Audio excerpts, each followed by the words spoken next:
Mpenzi wangu. Hivi unaonaje kama tukiwa na ubunifu wetu wa mahusiano yetu? Ubunifu aina gani? Yaani mahusiano fulani hivi, yani kukomoana tu, yani tukomoane tu.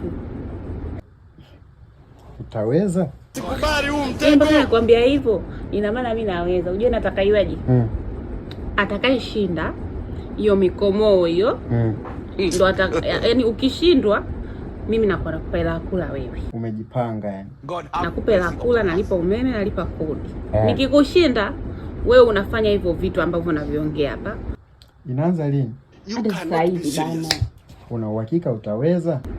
Sio utawezeni tu, ni mambo kuanza. Naomba usili. Fadhali nilikuwa nakutafuta.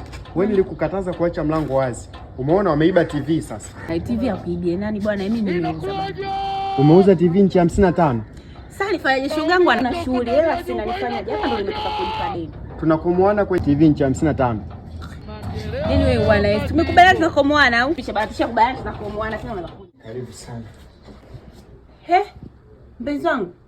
Nisikie uko nyumbani. Mimi ndo namaliza hapa. Hiyo kazi ipo. Ndio umeamua kuniletea mwanamke kabisa. Pazuri. Kama unavyopaona.